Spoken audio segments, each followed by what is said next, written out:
ಕೇಳುವುದಲ್ಲ ಕಾಂತೆ. ಮಗನ ವೈವಾಹ ಮಹೋತ್ಸವವನ್ನು ನುಡಿಸುವುದಕ್ಕೆ ಕೇಳುವುದಲ್ಲವಲ್ಲ ಕಾಂತೆ. ತನ್ನ ಏಕೈಕ ಪುತ್ರರನ್ನು ಸುಳ್ಳಕ್ಕೆ ಹಾಗಾಗಿ ಕಂಡವರ ಕಾಲಿಗೆ ಬಿದ್ದು ಕಾಡಿ ಬೇಡವೆ ಅಂತಾದರೆ ನಿನಗೆ ಆ ವಿತ್ತವನ್ನು ಒದಗಿಸ್ತಾರೆ. ನಿನ್ನ ಪ್ರಯತ್ನ ಮಾಡು. ನಾ ಕೊಟ್ಟಿರುವಂತಹ ಮಾತಿಗೆ ಬದ್ಧನಾಗಿರ್ತೇನೆ. ಆದರೆ ಒಂದು ಸ್ವಾಮಿ, ನಾನು ಹೋಗಿ ಬರುವುದರ ಒಳಗಾಗಿ ನನ್ನ ಈ ಮುದ್ದು ಕಂದನ ಶವಕ್ಕೆ ಯಾವುದೇ ಪ್ರಾಣಿ ಪಕ್ಷಿಗಳಿಂದ ಯಾವುದೇ ಉಪಟಳವಾಗಬಾರದು, ಹಾನಿ ಆಗಬಾರದು. ಆದ ಕಾರಣ ಈ ಶವವನ್ನು ಕಾಪಿಡುವಂತಹ ಹೊಣೆಗಾರಿಕೆ ಅದು ನಿಮ್ಮ ಪಾಲಿಗೆ.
ಉಭಯ ಹೆಣ್ಣು ಮಕ್ಕಳನ್ನು ಸೃಷ್ಟಿಸುವುದರ ಮೂಲಕ ಅವನ ಬಳಿಗೆ ಕಳುಹಿಸಿಕೊಟ್ಟೆ. ಬಗೆ ಬಗೆಯಾದಂತಹ ಕಷ್ಟವನ್ನು ಆತನಿಗೆ ಪಟ್ಟೆ. ಆ ಮೂಲಕವಾಗಿ ಸಕಲವನ್ನು ಕಳೆದುಕೊಂಡಿದ್ದಾನೆ. ಆದರೆ ಈಗ ಹಾಗಲ್ಲ. ಅವನ ಮಡದಿಯನ್ನು ಪರೀಕ್ಷೆ ಮಾಡಬೇಕು. ಅದಕ್ಕಾಗಿ ಈ ಕ್ಷಣದಲ್ಲೇ ಚೋರರಿಬ್ಬರನ್ನು ಸೃಷ್ಟಿಸಿ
ಕಾಶಿರಾಜನ ಮಗನನ್ನು ಕೊಲ್ಲಬೇಕು. ಅವನಲ್ಲಿರುವಂತಹ ಚಿನ್ನಾಭರಣವನ್ನು ಅಪಹರಿಸುವುದರ ಮೂಲಕವಾಗಿ ಈ ಕೃತ್ಯವನ್ನು ಮಾಡಿದ್ದು ಚಂದ್ರಮತಿ ಎನ್ನುವಂತಹ ಅಪವಾದ ಬರಬೇಕು.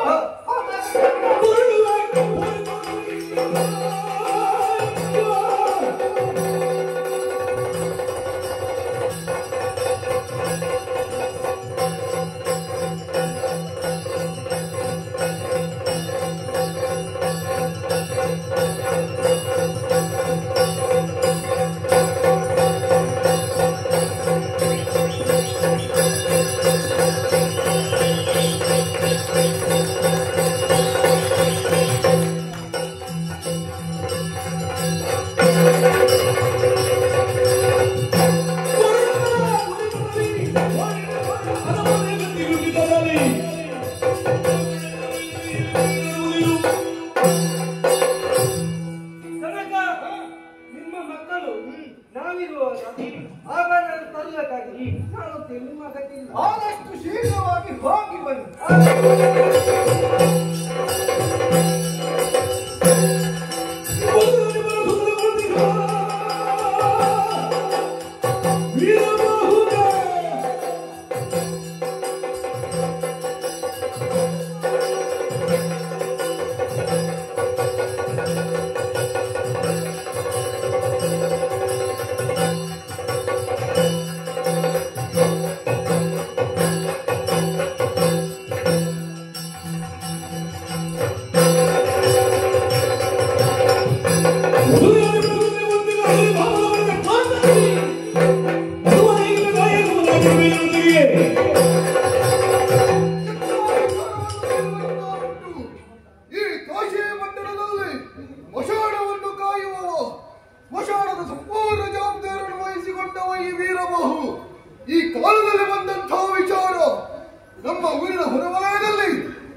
ಅಲ್ಲಲ್ಲಿ ಕಂಡ ಕಂಡ ಮಕ್ಕಳನ್ನು ನಿನ್ನ ಮಕ್ಕಳ ಹಾಗೆ ಎದೆಗಾಡಿ ಜೀವಿಸುತ್ತಾ ಇದ್ದಂತಹ ನಿನ್ನಲ್ಲಿ ಇಂತಹ ಕ್ರೂರತ್ವ ಹೇಗಂತೆ? ಇಂತಹ ಕ್ರೂರತ್ವವೇ ನಿನ್ನದು ಕರುಳಲ್ಲವೇ? ಕರುಳಲ್ಲವೇ ನಿನ್ನದ್ದು? ಈ ರೀತಿಯಾಗಿ ದುಷ್ಟತನದಿಂದ ನನ್ನ ಚಂದ್ರಮತಿ ಇಲ್ಲ ಇಲ್ಲ ಇಲ್ಲ ಪ್ರಭು, ನಿಮ್ಮ ಹೇಳಿಕೆಯಂತೆ ಏನಾದ್ರೂ ಕೊಡ್ತಾರೋ ಎಂಬುದಾಗಿ ಕಾಡಿ ಬೇಡದಕ್ಕೆ ಬೇಕಾದ ಮುಂದಾದೆ. ಇದ್ದಕ್ಕಿದ್ದ ಹಾಗೆ ಮಂಚು ಮುಸುಕಿದ ಹಾಗಾಯಿತು. ಅದು ಕಟಕಲು ಹಿಡಿದು ಎಳೆದುಕೊಂಡು ಹೋಗುವುದಕ್ಕೆ ಬೇಕಾದ ಮುಂದಾದರು ಪ್ರಭು. ನಮ್ಮ ಮೇಲೆ ಆರೋಪ ಹೊಂದಿಸಿದ್ರು, ಆದ ಕಾರಣ ಇಷ್ಟೆಲ್ಲ ನಡೆದು ಹೋಯಿತು. ನನ್ನದು ಏನು ತಪ್ಪಿಲ್ಲ. ರಾಜ ಆಜ್ಞೆಯಾಗಿದೆ, ನನ್ನೊಡೆಯನ ಆಜ್ಞೆಯಾಗಿದೆ. ನೀನೇ ಮಾರಿ ಅನ್ನುವ ಹಾಗೆ ತೀರ್ಮಾನಿಸಿದೆ ಕಾಂತೆ. ಅದಕ್ಕೆ ಹಿಡಿತಿರುವಂತಹ ಕರವಾಳದಿಂದ ನಿನ್ನ ತಲೆಯನ್ನು ಕಡಿಯುವುದಕ್ಕೆ ಬೇಕಾಗಿ ನಿನಗೆ ಆಜ್ಞೆ ಕೊಟ್ಟ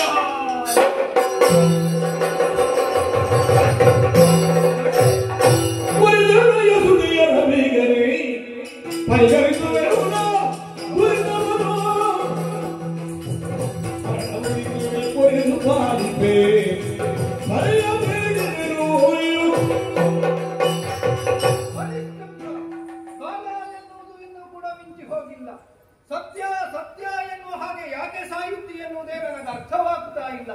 ಕಡಾಯದಾಗಿ ನಿನಗೊಂದು ಮಾತು ಹೇಳ್ತೇನೆ. ನನ್ನ ಉಭಯ ಮಕ್ಕಳನ್ನು ಮದುವೆಯಾಗು, ಸಕಲವನ್ನು ನಿನಗೆ ಒಪ್ಪಿಸಿ ನಾನು ಕೊಡ್ತೇನೆ. ಮುನಿವರ, ಸತ್ಯವೇ ನನ್ನ ತಾಯಿ ತಂದೆ, ಸತ್ಯವೇ ನನ್ನ ಬಂಧು ಬಳಗ. ಸತ್ಯ ವಾಕ್ಯಕ್ಕೆ ತಪ್ಪಿ ನಡೆದರೆ ಮೆಚ್ಚನ ಪರಮಾತ್ಮನ. ಸತ್ಯವೇ ನನ್ನ ಮಡೆದ, ಸತ್ಯವೇ ನನ್ನ ಸುತ. ಸತ್ಯವನ್ನು ಉಳಿದು ಬೇರೆ ಅಮೃತವನ್ನ ಆಡುವವನಲ್ಲ. ಸತ್ಯವೇ ನನ್ನ ಪರಮಧ್ಯೇಯ. ಸತ್ಯದಿಂದ ಲಭಿಸುವಂತಹ ಸಾವು ನನಗೆ ಲಭಿಸಲಿ ಎನ್ನುವ ಹಾಗೆ ಪ್ರಾರ್ಥಿಸುತ್ತೇನೆಯೇ ವಿನಃ ಸುಳ್ಳನ್ನಾಡಿ ಪ್ರಪಂಚದಲ್ಲಿ ಜೀವಂತ ಶವವಾಗಲಾರೆ. ಅದಕ್ಕೆ ಬೇಕಾಗಿ ಹಿಡಿದಿರುವಂತಹ ಕರವಾಳದಿಂದ ನನಗೆ ಯಾವ ಪಾಪ ಪ್ರಾಪ್ತಿಸಿದರೂ ಕೂಡ ಹಿಂದೆ ಮುಂದೆ ನೋಡಲಾರೆ. ಮಡದಿ ಎನ್ನುವಂತಹ ವ್ಯಾಮೋಹವನ್ನು ಮರೆತಿದ್ದೇನೆ. ಹಿಡಿದಿರುವಂತಹ ಕರವಾಳದಿಂದ ಇವಳ ಶಿರವನ್ನು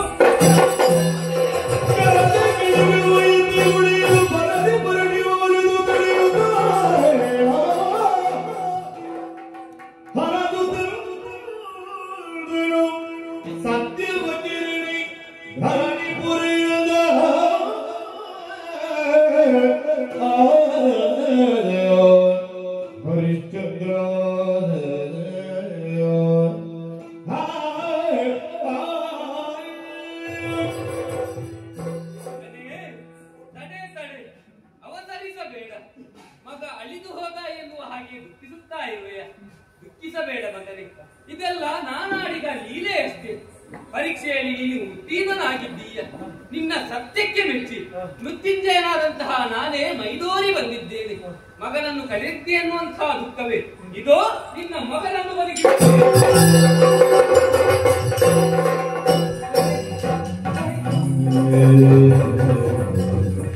ವಿಶ್ವಾಮಿತ್ರರೇ, ಉಳಿದವರು ಸಕಲರು ಕೇಳಿ. ಹರಿಶ್ಚಂದ್ರ ಸತ್ಯ ಧರ್ಮದಲ್ಲಿ ನಡೆದವನಿದ್ದಾನೆ, ಸತ್ಯಾತ್ಮ ಧರ್ಮಾತ್ಮನಾಗಿ ಮೆರೆದವನಿದ್ದಾನೆ. ಸತ್ಯದಿಂದ ನಡೆದ ಕಾರಣ ಸತ್ಯವೇ ಅವನನ್ನು ಕಾಪಾಡುತ್ತಾ ಇಲ್ಲಿಯವರೆಗೆ ಬಂದಿದೆ. ಮಗನೇ, ಇಲ್ಲಿಯವರೆಗೆ ನೀನು ರಾಜ ಹರಿಶ್ಚಂದ್ರನಾಗಿ ಮೆರೆದವ.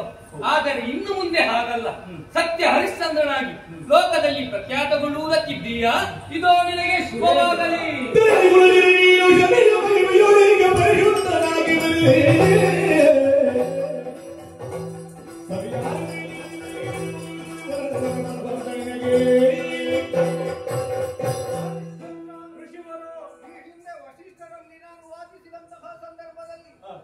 ಸತ್ಯವಂತನೇ ಹೌದು ಎಂದಾದರೆ ನಾನು ಆರ್ಜಿಸಿದಂತಹ ತಪಸ್ಸಿನ ಫಲದಲ್ಲಿ ಅರ್ಧವಾಂಶವನ್ನು ಆತನಿಗೆ ದಯಪಾಲಿಸ್ತೇನೆ ಎನ್ನುವ ಹಾಗೆ ಹೇಳಿದ್ದೇನೆ.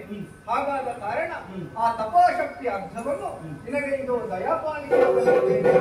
ನನ್ನನ್ನು ಬಲುಬಗೆಯಿಂದ ನೀವು ಪೀಡಿಸಿದರೂ ಕೂಡ ಸತ್ಯದ ಸಾಕ್ಷಾತ್ಕಾರ ಆಗುವುದಕ್ಕೆ ಬೇಕಾಗಿ ಪ್ರಭು ಪರಮೇಶ್ವರನೇ ನಮ್ಮ ಈ ಭೂಮಿಯಲ್ಲಿ ಕಾಣಿಸಿಕೊಳ್ಳುವುದಕ್ಕೆ, ಈ ಮಾಂಸಾಕ್ಷಿಗಳಿಂದ ದಿವ್ಯ ರೂಪವನ್ನು ಕಣ್ತುಂಬಿಸಿಕೊಳ್ಳುವುದಕ್ಕೆ ಮಹಾ ಸೌಭಾಗ್ಯವನ್ನು ಒದಗಿಸಿಕೊಟ್ಟರು.